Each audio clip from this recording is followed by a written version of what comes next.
Election commission of Pakistan का जो Toshakhana case में गैर आइनी, गैर कानूनी, बेबुनियाद जो ऑर्डर था उसको चैलेंज किया है हमने, और उसकी जो रिट पिटिशन है आर्टिकल 199 के तहत वो दायर कर दी गई है, जिसकी चीफ जस्टिस साहब ने कहा है कि समाअत होगी सोमवार को, मंडे को, जो परसों है। जहाँ तक ताल्लुक है ऑर्डर का, मैं बताता चलूँ, इलेक्शन कमीशन ऑफ पाकिस्तान ने ऑर्डर जो कल तक दिया था वो सिर्फ 2 सफ़े थे, उसके आखिरी सफ़े, और जब उनसे पूछा गया कि ये ऑर्डर जो है ये पूरा दें हमें, तो उन्होंने जवाब दिया कि एक मेंबर साहब ने अभी साइन ही नहीं किया, जिससे एक और बहुत कानूनी बात निकलती है कि आप अनाउंस क्यों कर रहे हैं जजमेंट जो अभी फाइनल ही नहीं है। लेकिन बहरहाल आज हमें एक ऑर्डर मिल गया है जो पूरे सफ़ात हैं, लेकिन उसमें भी हमारी इत्तला के मुताबिक कोई साइन नहीं हुए। हमने उसके मुताबिक एग्जेम्पशन अप्लाई करके रिट पिटिशन के साथ लगा दिया है वो ऑर्डर, तो उम्मीद यही होगी कि उसमें अब कोई किसी किस्म की तब्दीली नहीं देखेंगे हम जब वो फाइनल ऑर्डर साइन आता। इसके अलावा इंशाल्लाह जब इसकी बहस होगी मंडे को, तो उम्मीद यही है कि ये गैर कानूनी, गैर आइनी और बेबुनियाद जो order election commission of Pakistan ने पास किया है वो इंशाल्लाह सस्पेंड हो जाए। अच्छा जी, ये जैसे अली ज़फ़र साहब बता रहे थे कि ये जो फैसला आया इलेक्शन कमीशन का, वो गैर कानूनी, गैर आइनी फैसला है, लेकिन ये गैर मुतवक्के नहीं था, क्योंकि इलेक्शन कमीशन भरपूर तरीके से इस वक्त एक सियासी हलीफ बन चुकी है PDM की, और तमाम उनके जो फैसले होते हैं वो कानून की बुनियाद के ऊपर नहीं होते, वो इस बुनियाद पे होते हैं कि सियासी तौर पर इस इम्पोर्टेड हुकूमत का फ़ायदा कैसे कराया जा सकता है और क्या नुकसान पहुंचाया जा सकता है तहरीक इंसाफ को, इमरान खान को।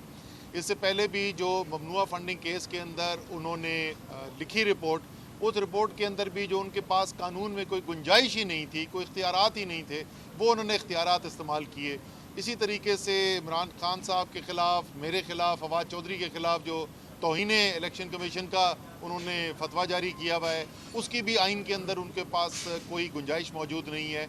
तो ये एक ऐसा ऑर्डर नहीं है, ऐसे तवातर से ऑर्डर आए हैं। और जुलाई 17 के इलेक्शन से पहले मुझे याद है कि मुतवातिर इलेक्शन कमीशन के फैसले आ रहे थे, और तवातर से हम हाई कोर्ट के अंदर जाके उनको चैलेंज करते थे, वो तमाम के तमाम इनके फैसले जो है वो रद्द होते रहे। इसी तरीके से इंशाअल्लाह ताला ये फ़ैसला भी रद्द हो जाएगा। मुझे कुछ खबर ये आ रही है अली ज़फ़र साहब के इस वक्त मुस्लिम लीग नून और PDM के जो लोग हैं मियांवाली में, उनमें सख्त परेशानी पाई जाती है कि उनको जब पता चला है कि मियांवाली में दोबारा इलेक्शन होने जा रहा है और उनको इमरान खान का मुकाबला करना पड़ेगा, तो बड़ी सख्त परेशानी है, और उन्होंने अपील दायर की है। इसलिए शायद फैसले में देर हो रही है कि खुदा का वास्ता इमरान खान से मियांवाली की सीट ना वापस लें।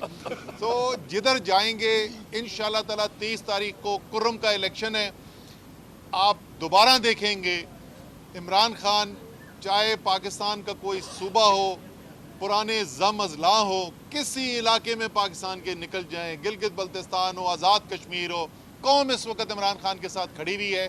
और ये जो इन्होंने फैसला लिख कर स्याही ज़ाया करने के अलावा और कुछ भी नहीं किया, ये इंशाअल्लाह ताला कोर्ट से उड़ जाएगा। लेकिन उससे पहले कल आपने देखा कि पाकिस्तान की कौम इस फैसले को पहले ही मुस्तरद कर चुकी है, और इंशाअल्लाह ताला कानूनी तौर पे भी पीर को जब इसकी हियरिंग होगी तो इस्लामाबाद हाई कोर्ट ने भी इस फैसले को उड़ा देना है इंशाअल्लाह। साहब ये बताएं कि चीफ इलेक्शन कमिश्नर पर सबसे ज़्यादा एतराज़ आपको है, इनको अपॉइंट भी तो आपने किया था, किसने अपॉइंट करवाया था, कैसे अपॉइंट हुए थे, क्या हुआ था? अच्छा, ये सवाल जो है मेरे ख्याल में कुछ 70 दफ़ा पूछा जा चुका है, और जवाब भाई बड़ा सादा सा है इसका।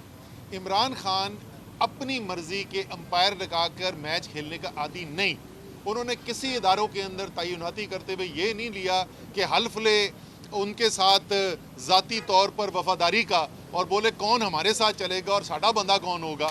जिसकी रिपोर्ट आई कि वो ठीक अफसर है और वो गैर जानिबदार हो के एक शफाफ तरीके से काम कर सकता है, उनकी उन्होंने तैनाती कर दी। जिस वक्त नज़र आया कि वो अफसर उस मेयार पे पूरा नहीं उतरे, तो उसके बाद उनके खिलाफ बात भी की। तो इसके अंदर कोई ज़्यादा वो ताज्जुब की बात नहीं है। असद भाई ये बताइएगा कि जो 2 सफ़े अभी तक आई हैं इलेक्शन कमीशन की जानिब से बाकी नहीं आए, वो कहाँ से आए होंगे?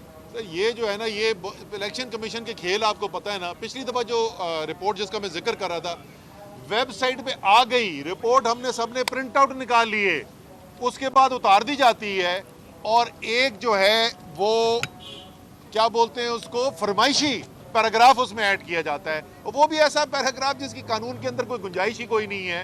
तो हो सकता है फिर दोबारा से कहीं से फरमाइशें आ रही हों। सर, हुकूमत और पीटीआई के राब्तों और मुज़ाकरात के हवाले से खबरें आ रही हैं, क्या पीटीआई हुकूमत के साथ ऑफिशियली कोई मुज़ाकरात कर रही है? नहीं जी, कोई मुज़ाकरात नहीं हो रहे। हो सकता है इनफरादी तौर पे कोई मिला हो। हमारी बड़ी काफ़ी अरसे से बड़ी वाज़े पॉलिसी रही है, ख़ास तौर पे मैं और फवाद चौधरी तो बार बार इसके ऊपर बात कर चुके हैं। इस वक्त पाकिस्तान अपने बदतरीन माशी बहरान से गुजर रहा है। इस माशी बहरान की जो बुनियाद है वो सियासी बहरान है। सियासी बहरान से निकलने का वाहिद हल नए इलेक्शन है। इस सियासी बहरान से निकलने के लिए ये जो वाहिद हल है, इसके ऊपर हुकूमत हमसे अगर बात करना चाहेगी तो हम बिल्कुल तमाम इलेक्शन के लवाजमात के लिए हम बातचीत करने के लिए तैयार हैं। अगर हुकूमत किसी और चीज़ पर उसके साथ साथ बात करना चाहती है, वो भी उनकी बात ज़रूर सुन लेंगे। Thank you.